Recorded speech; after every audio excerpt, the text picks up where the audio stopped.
하나님 말씀 봅니다. 요나서 1장 1절에서 3절 말씀 봅니다. 요나서 1장 1절에서 3절 말씀입니다.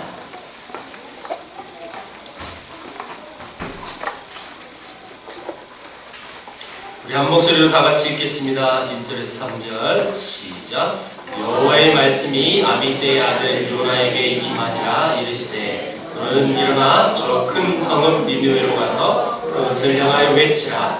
그 악독이 내 앞에 상달되었음이니라 하시니라. 그러나 요나가 여호와의 얼굴을 피하려고 일어나 다시스로 도망하려 하여 욥바로 내려갔더니 마침 다시스로 가는 배를 만난지라.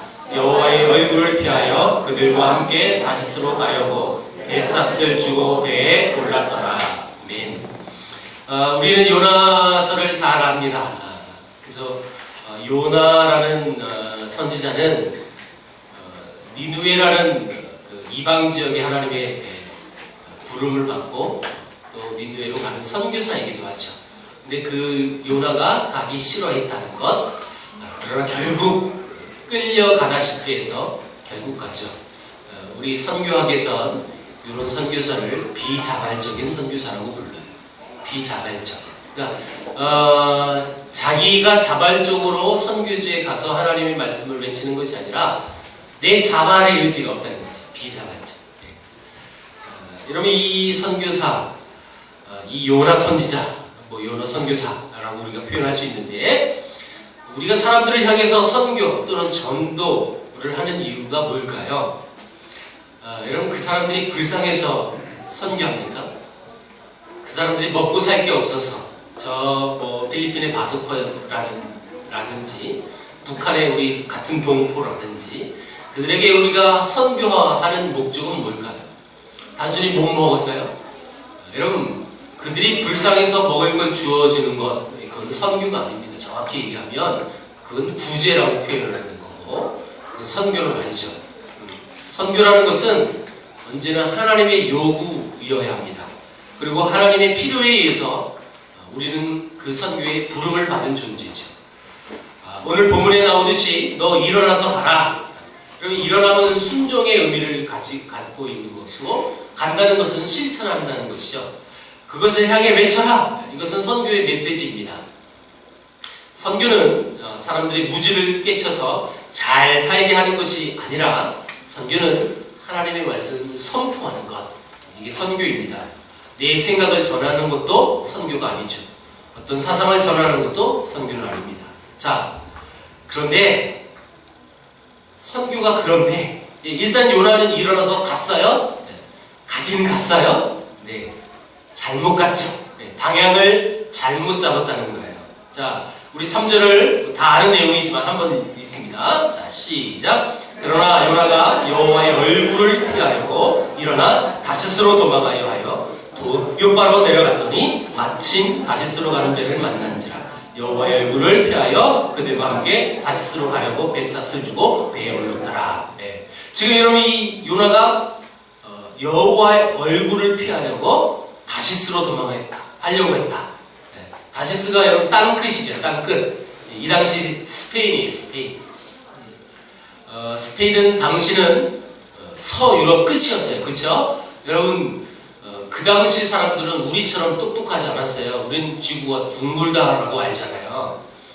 근데 이 당시 사상은 지구는 둥글지 않았습니다. 네. 지구 끝에 가면 낭떠러지가 있다고 생각했죠. 네. 가보질 않았기 때문에. 네. 그래서 실제로 다시스라는 곳은 이 지역, 이 시대의 사람들은 땅끝이었어요. 맨 끝이, 끄트머리.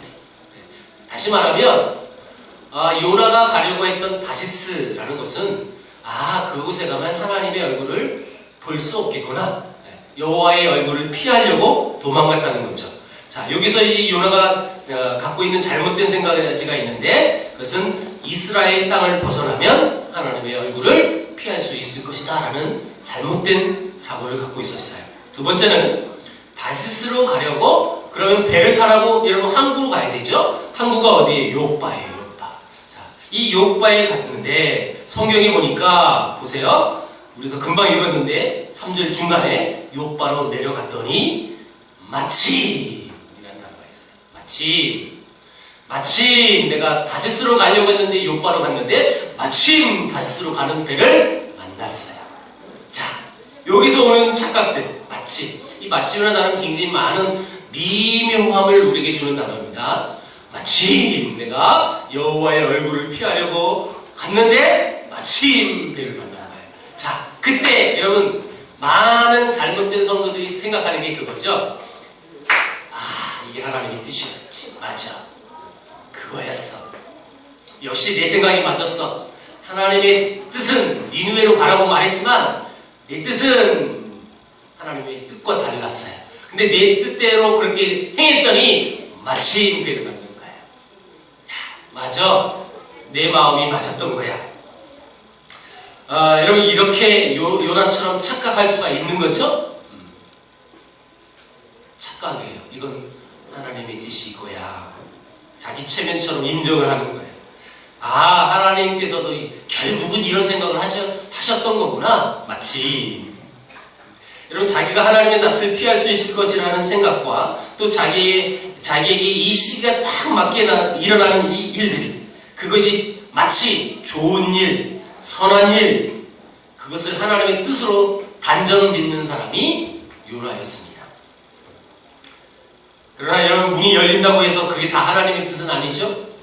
나에게 유리하게 전개된다고 해서 그것이 다 축복은 아닐 것입니다. 나의 불순종을 합리하고 정당화하는 것이 어찌 축복의 통로가 될 수 있겠습니까? 여러분 불순종의 통로예요. 여러분 그것은 자기 합리화라고 말하는 겁니다. 결코 그것이 하나님의 뜻이 아니었습니다. 자, 그런데 왜 하나님은 이렇게 싫어하는 요나를 왜 굳이 여러분 다시 이 니느웨까지 보내려고 왜 했을까요? 이유가 있다는 거죠. 자, 1절을 한번 읽어봅니다. 1절만. 자, 시작. 여호와의 말씀이 아미떼 아들 요나에게 임하니라 이르시되 2절 너는 일어나 저 큰 성읍 니느웨로 가서 그것을 향하여 외치라. 그 악독이 내 앞에 상단이 되었음이니라 하시니라. 니느웨는 어떤 성읍이라고 표현했어요 지금? 큰 성읍. 나중에 보니까 이 성이 얼마나 컸느냐면 어린아이만 12만 명이라고 기록이 있어요. 그러면 적어도 이 도시는 여기서 한 100만 명 이상은 살았을 거예요. 거대 도시죠. 이 당시만 해도 거대 도시였어요. 그런데 이 느느웨의 특징이 그것만 있는 게 아니라 2절 끝에 보니까 그 악독이 내 앞에 상달됐다. 말하자면 이제는 더 이상 봐줄 수가 없을 정도로 이 니느웨 성은 죄악이 가득한 성이다라고 표현하고 있습니다. 자, 그렇다면 그냥 멸망시켜 버려도 되잖아요, 사실. 이렇게 악독이 무성한데 여러분 그런 생각 안 해보셨어요?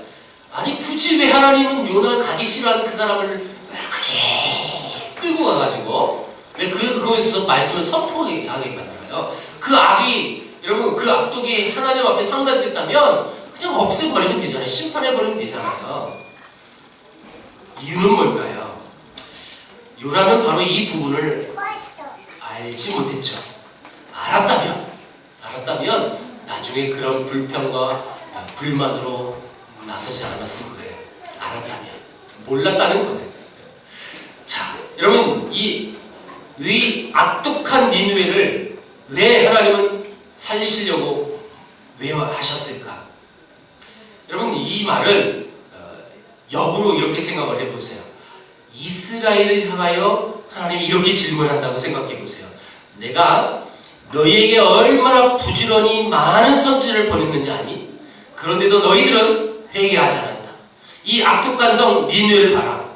선지자 요나의 말을 듣고 회개하지 않았니? 그들은 한 번의 메시지를 선포했는데도 불구하고 여러분 왕으로부터 짐승까지 금식을 선포해서 실제로 우리 다 아는 내용이니까 자, 여러분 회개했죠? 회개했어요. 그런데 이 이스라엘 백성들은 한 사람의 선지자를 보낸 게 아니라 어마어마한 선지자를 보냈던 그 역사를 갖고 있는 그런 사람들이에요.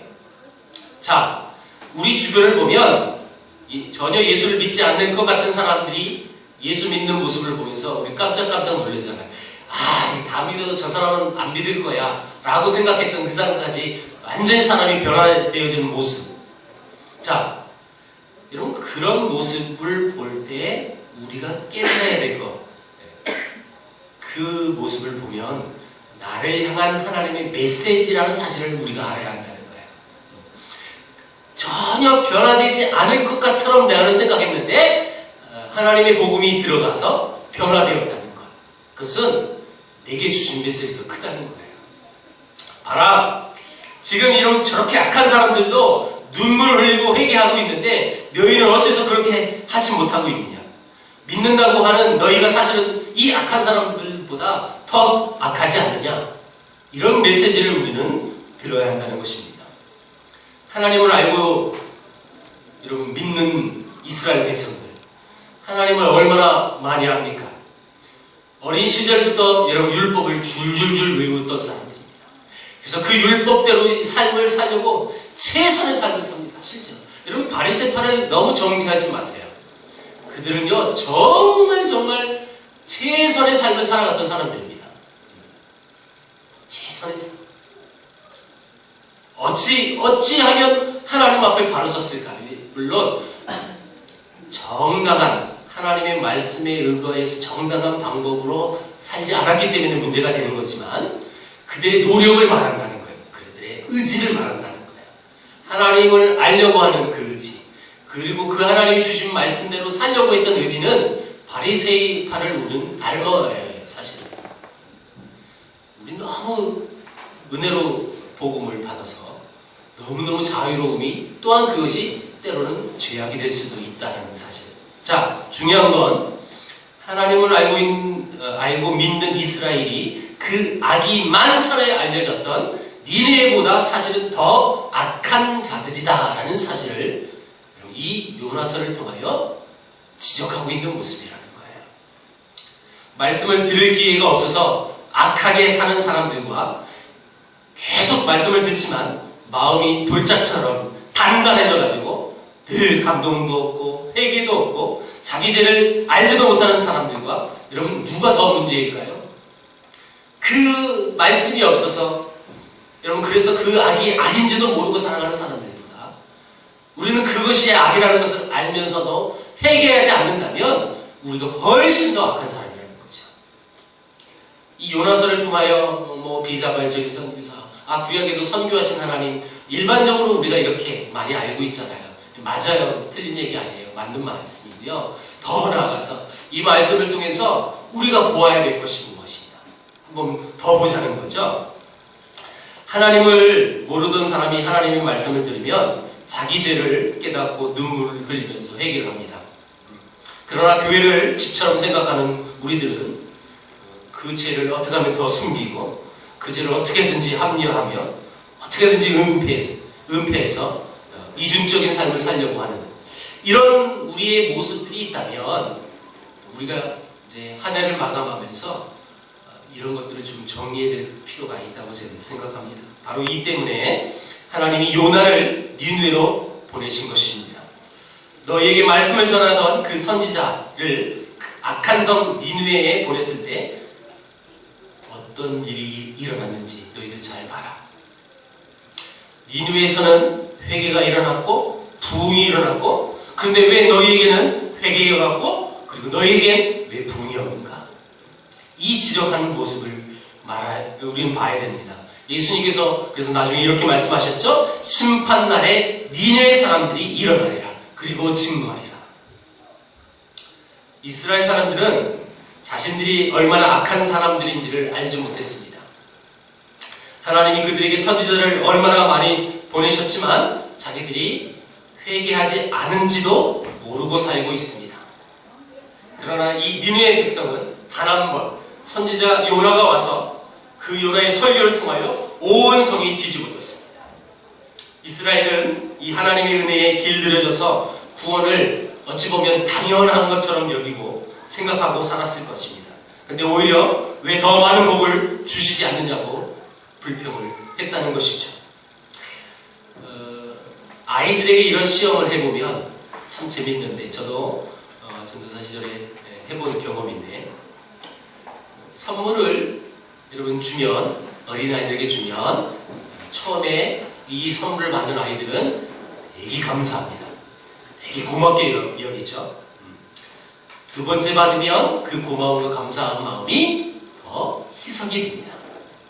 세 번, 네 번 계속 반복해보세요. 당연히 주는 것으로 합니다. 실례로 저는 교회 전임 사역을 할 때 서울역 근처에서 했어요. 서울역 근처에 있는 교회마다 골칫거리가 뭐냐면 노숙인들이 오고요. 저는 그런 경험을 정말 많이 했어요. 하루 종일 교회에 있다 보니까 틈만 나면 옵니다.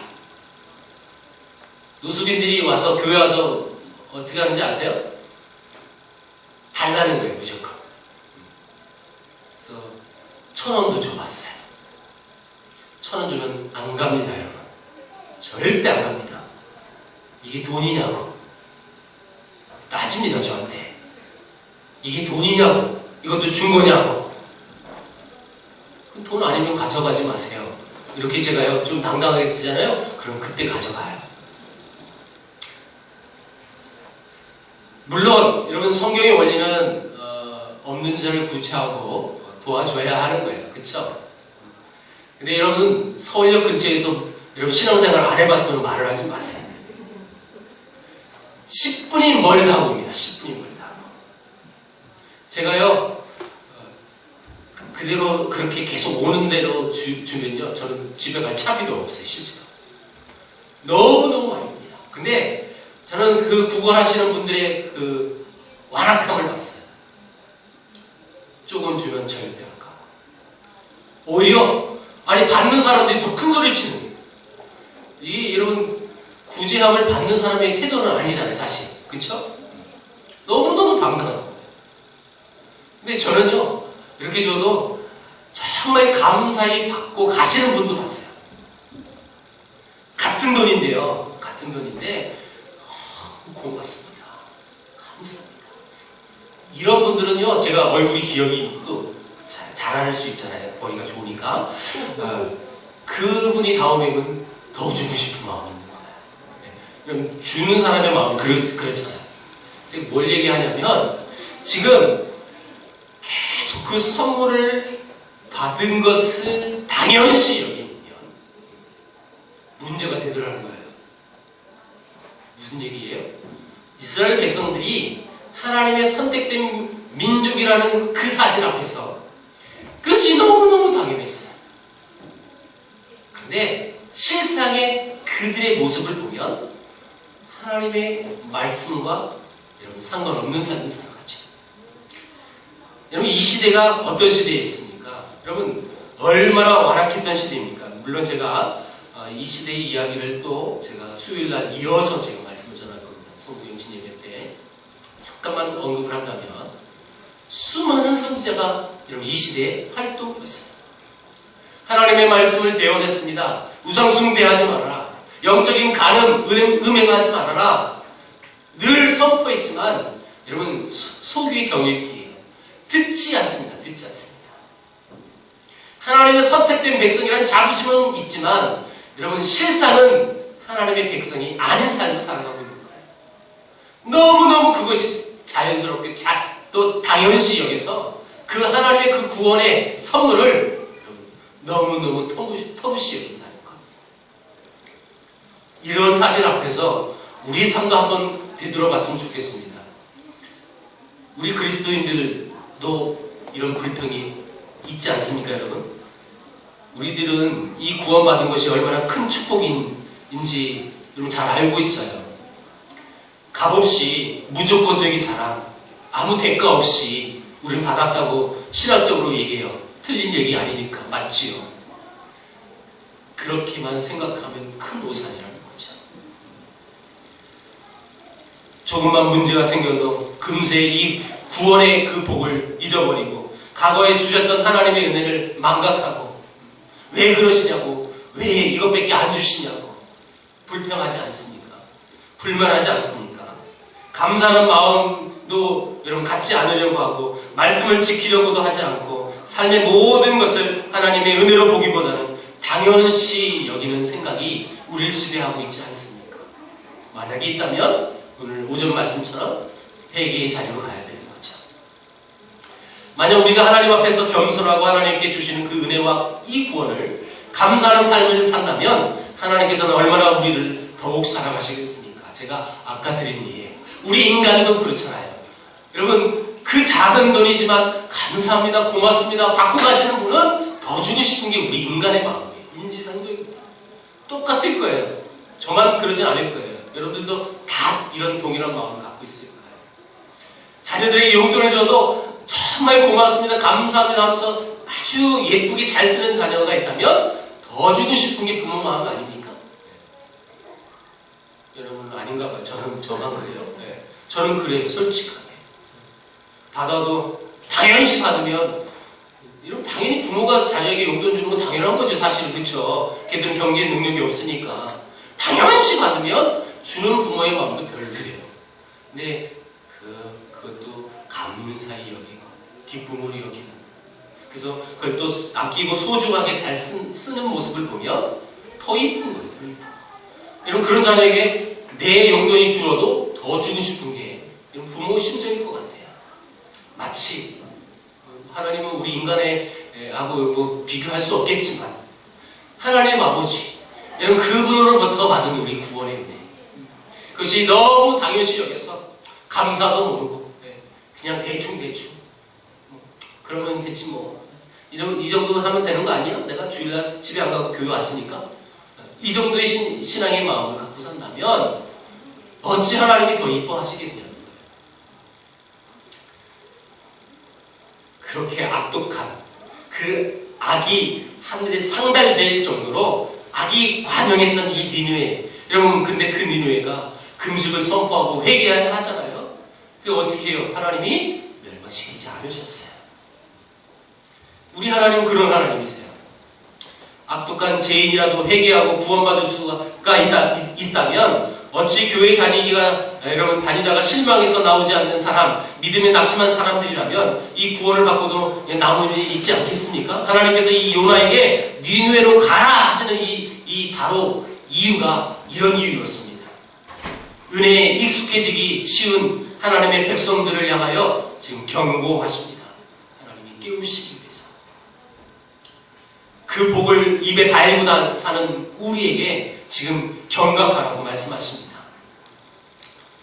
하나님을 안다고 하면서 하나님을 모르는 사람들보다 더 악하게 살면서도 그것이 죄인지도 모르고 산다는 것. 여러분 하나님 보기에 너무 부끄럽지 않습니까? 날마다 하나님의 은혜 가운데 살면서도 그것이 은혜인 줄 모르는 그 사람이 진짜 문제인 거죠. 그래서 하나님은 자기 백성 그들을 깨우시려고 요나를 니느웨로 보내셨습니다. 여러분 은혜를 은혜되게 하지 못하는 그리스도인들보다 더 하나님의 마음을 아프게 하는 존재는 이 세상에 없습니다. 여러분들이 받은 하나님의 은혜를 결코 헛되이 흘려보내지 마십시오. 우리가 받은 은혜는 신학적으로 얘기하면 무조건적인 사랑, 아무 대가 없는 사랑, 대가 없이 치른 사랑이라고 말하지만 결코 그렇지 않은 그 신학적인 내용이 그런 거죠. 우리를 구원하시기 위해 우리에게 은혜를 베푸시기 위해 하나님은 여러분 독생자 아들 예수까지 이 땅에 보내주셨습니다. 그를 죽이기까지 하셨습니다. 어찌 여러분 이 사랑이 여러분 얼마나 비싼 사랑이잖아요. 근데 우리는 너무 그걸 값없이 여긴다는 것. 그것이 문제라는 것. 그 은혜를 받았고 그 구원의 그 물 속에서 우리는 풍요롭게 잘 살고 있음에도 불구하고 왜 더 풍족하지 않느냐고, 왜 물이 더 맑지 않느냐고, 왜 내 배가 이렇게 배부르지 않느냐고 불평과 불만으로만 산다면 바로 지금 이름이 이 요나를 통하여 니느웨에게 선포되어졌던 그 하나님의 그 계획을 통해서 이것이 이렇게 그 은혜를 받고 살면서도 그게 감사인지 모르고 아주 태연하게 또 여러분 그 흥청망청 이렇게 살고 있는 우리들에게 지금 경고의 메시지로 보여주고 계신다는 사실을 반드시 기억하십시오. 오늘 이 요나 여러분 잘 알고 있는 내용이에요. 니느웨 백성들을 향하여 하나님 요나를 보냈고 요나는 가기 싫었던 사람이고 결국 그는 여러분 풍랑을 만나 물고기 배에 갇히고 그리고 회개하게 만드셔서 니느웨까지 가게 하셨고 그를 통해 그 입술을 통해 하나님의 말씀이 여러분 선포되어졌습니다. 여러분 이 니느웨는 실제로 물론 이제 제가 수요일날도 계속 말씀을 드리지만 니느웨에 가기 싫었던 이유가 있었죠. 니느웨가 회개하고 돌아오면 자기들은 더 힘들어지는 거예요. 니느웨가 부강한 나라였어요. 그럼 니느웨가 멸망당하면 이 북이스라엘은 더 부강한 나라가 됩니다. 요나가 사역했던 요 시대는 북이스라엘이 솔로몬 이후에 가장 영토가 많은 땅을 갖고 있었던 시대였거든요. 니느웨가 멸망당하면 이스라엘은 더 부강해집니다. 하나님의 백성이라고 믿었던 우리나라, 우리 민족이 더 하나님, 더 풍요롭게 살 수 있는데, 여러분, 이방 민족이 죽어야 되는 거 아니에요? 선택된 하나님의 백성들만 잘 살면 되는 거 아니에요? 그래서 안 가려고 했던 게 니느웨였거든요. 결국 가게 했죠. 왜요? 선교적인 목적도 분명히 이 안에 중요한 메시지가 내포되어 있고요. 또 한 가지, 신앙생활하는 우리 크리스찬들에게는 이런 메시지가 부여졌다는 것. 니느웨의 그 혹독한 백성들도 한 번의 메시지를 듣고 회개의 자리로 들어왔는데 우리는 말씀의 풍요의 시대에 살고 있지 않습니까? 주일도 2번이나 일단 설교를 듣고 그리고 여러분들 집에서 또 기독교 TV 많이 설교 듣잖아요. 수 없는 메시지가 우리 귀에 들려집니다. 또 여러분들 선호하는 목사님 사이트 가서 다 또 설교 듣지 않습니까? 수많은 메시지가 우리 안에 들어와요. 들을 기회도 많고요. 마치 이런 모습과 이 요나 시대의 이 모습과 여러분 별반 다르게 없다는 거죠. 너무너무 풍요해요. 너무너무 좋은 시대에 살고 있어요. 근데 내 죄악을 내가 보지 못하는 것, 내 허물을 내가 보지 못하는 것, 이것보다 불쌍한 크리스찬이 어디 있겠어요? 나는 잘난 거야. 나는 다 잘했어. 나는 내 의식과 내 신앙과는 뚜렷해서 내 모든 게 맞아요. 내 허물은 보지 못해요. 이것은 마치 하나님의 말씀이 풍요롭고 홍수처럼 많지만 마치 홍수가 물은 많지만 먹을 물이 없듯이 우리의 모습을 보지 못한다면 하나님 앞에 정말 책망받을 수밖에 없는 모습이거든요. 우리랑 상관없는 저 옛날 수천 년 전의 이야기라고 치부해버리지 말고 그 악독한 사람들도 하나님의 말씀을 한 번 듣고 하나님 앞에 회개의 자리로 돌아왔다면 이 메시지가 내게는 어떻게 적용된 것인가?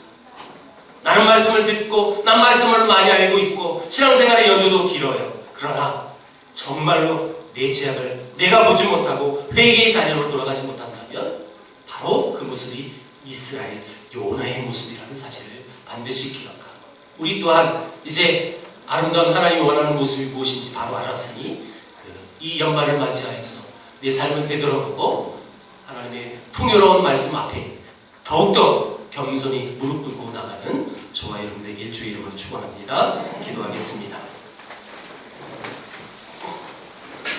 하나님 감사합니다. 원하지 않았던 소명이 요나에게 와서 억지로 할 수 없이 끌려서 갔지만